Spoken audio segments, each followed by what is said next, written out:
nagomba bwa mbere abarundi tubanze dutegere icari cyo kwikukira. Umurundi wese iyo agize ikibazo mu gihugu akirondera yuko gitorerwa umuti hanze, uwo murundi ntaramenya icari cyo kwikukira.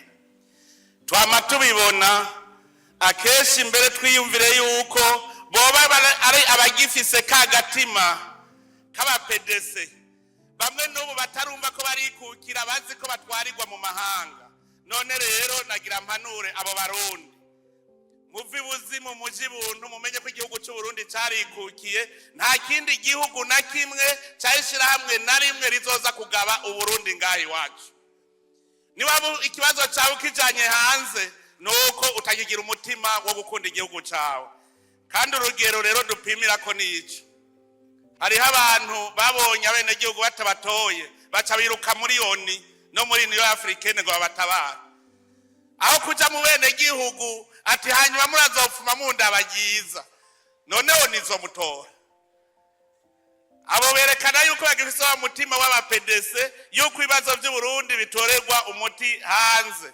None rero ndabasavye basubize umuzirikanyi wabo mu kibanza, b'Abarundi bamenye ko Abarundi tuzokwama dutorera ibibazo byacu umuti turi ngahi Burundi nyene.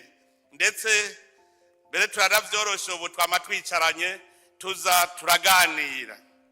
Ubwa kabiri ngaruka ku ndongozi, twaraye tuvuye mu matora, ubu tugire iyindi ntambwe. Ubu mumenye yuko ibikorwa byose tuzobikorera mu ntara. Indongozi rero itabona hamwe bita ku kibuga aho ibikorwa bikorerwa, iyo ndongozi yo birakinjura ikaja kwiga ingene barongora abandi. Mwijambo ry'Imana handitse ngo udashoboye gutunga umuryango wawe woshobora gutunganiriza abandi gute? Handitse kandi ngo ugutanga bisumba guhabwa. None uzotanga iki udafise? Indongozi rero uno munsi ndabasavye, nimwamushaka ko Burundi bugira gateka, nimwamushaka ko tuva mu gasuzuguro, mwese muje ku kivi. Ntihagire umuntu azosubira kumarana dossier indwi, ntihagire kandi n'uzosubira kurondera igiturire cyangwa gusesagura itunga ry'igihugu. Tucubake. Aha mu mahera yubatse ikibuga hariho amahera twatse abari bayivye. Ubu rero naraye ndabivuze, ntituzohiga imanga ko umuntu naho azoba yagera mu mabanga uyu munsi agacumura ejo arataha. Mubimenye.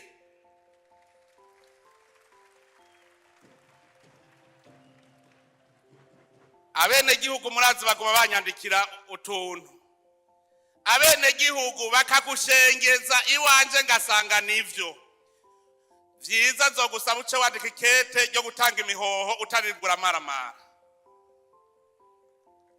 Abenegihugu nibo bene igihugu kandi barafise nimero yanje, barabimbwira. Kare mwaridoze ko nguma ndababaza nti ibu umuntu kutamutunganirije uyu kutatunganije. Ubu rero nzobabwira ko mwananiranye ari dayimoni bagenza. Idayimoni nayo tuzoyisengera wavuye ngaho muri ayo mabanga, tuzoyisengera. Idayimoni ntinesha abasenzi.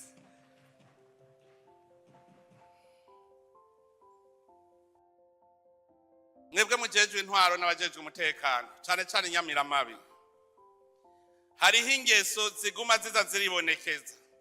Ubu hatanguye no kwibonekeza abantu bitwaza ibintazi kugira ngo batoteze ubuzima bw'abandi. Muve hasi mubigishe, uwo n'umutima w'agakoko, ni dayimoni iri kubavugiramwo. Kwitwaza ibintazi ngo ibirozi kugira ngo utoteze ubuzima bw'abandi, ico tugiye kukigwanya twivuye inyuma.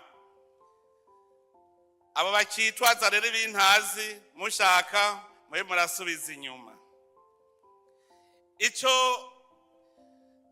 twiyemeje nk'urwego rw'igihugu, uburongozi bw'igihugu, nuko tugiye kubandanya dukingira igihugu cyacu kibe igihugu kitavogerwa. Ni muri iyo mpamvu mpamagarira Abarundi twese kuva hasi dukura ibirenge hasi kuko umunsi ugwaruka gwakura ibirenge hasi niwo munsi twataye kubona iterambere. Mu minsi yahera ugwaruka gwagenderera kwega ibirenge.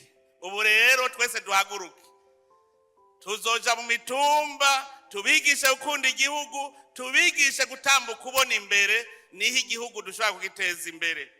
Ubu rero twiyemeje yuko tugiye gukora ibishoboka byose ntihagire ikibi gikorwa muri iki gihugu, abene gihugu bumve ko bose bakingiwe, bafise umutima mu nda, bashobora gukora batakebaguzwa. Ubugira kabiri nuko tugira dutangura ibikorwa byo kugwiza umwimbu.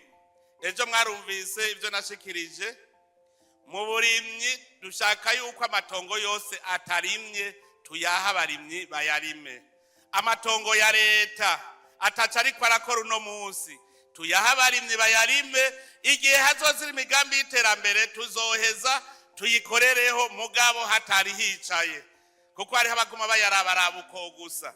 Rero nteyakamo abajejwe amatongo yuko bategereza kuraba amatongo bayahe abene gihugu bayarime, hanyuma nihagera ko dukora imigambi y'iterambere tuzoheza dukore. Ikigira kabiri naravuze ku gisata cy'ubutare. Twarabonye neza ko Burundi budashoye hanze ntibuzotera imbere. Ubu rero tugiye gufata uwundi mukenyuro mushasha.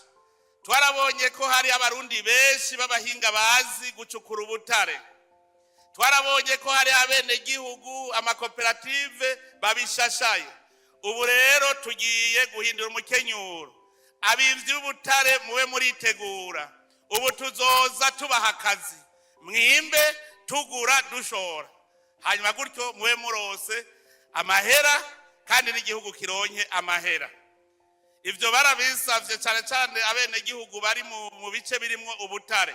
Baravuga bati none ntitwokwimba hanyuma leta igashora ikaduhemba, none ikawazo ntibazirima hanyuma bagashora, leta igashora hanze. No ku butare rero tugira dukore nk'uko, kugira ngo iri tunga kama Imana yaduhaye rituramire koko. Aha rero nsaba ikigo OBM ko cicarana cyane cyane ugwaruka mugira amakoperative, harya mwirirwa mwicaye, ahubwo duce tuja no gucukura ubutare hanyuma dushore abarundi batunge. Ivyo nivyo vya mbere tugomba gushimikira ko kurusha ibindi, kugira ngo tuduze itunga ry'igihugu. Tugize uko turazi yuko mu mwanya mutoyi amakungu azotangarira Uburundi. Turifuza ko mu myaka mikeyi Uburundi buzotamarirwa n'amakungu. Nico gituma tugira dukora ibishoboka byose amahera y'agaciro yinjire mu gihugu, hanyuma tugura amahinguriro tubandanye duhingura. Turi kumwe n'Imana turazi byose birashoboka. Nico gituma ndabwira nti tubumwe tugire urukundo kugira n'Imana igire ahimaniye. Mbere rero ni ngaha ciye mpereza nsubira kubipfuriza umunsi mukuru mwiza. Uwo munsi mukuru nabonye mwawitavye mushajije. Ndazi yuko uno munsi muca mutangura kuwuhimbaza muri kumwe mwese. None rero muwuhimbaze mu kanyamuneza, twese twibuka yuko abarundi dutegerezwa kuva mu gasuzuguro, igihugu cy'u Burundi kibe igihugu citeka, igihugu kitavogerwa. Imana ibahezagire mwese.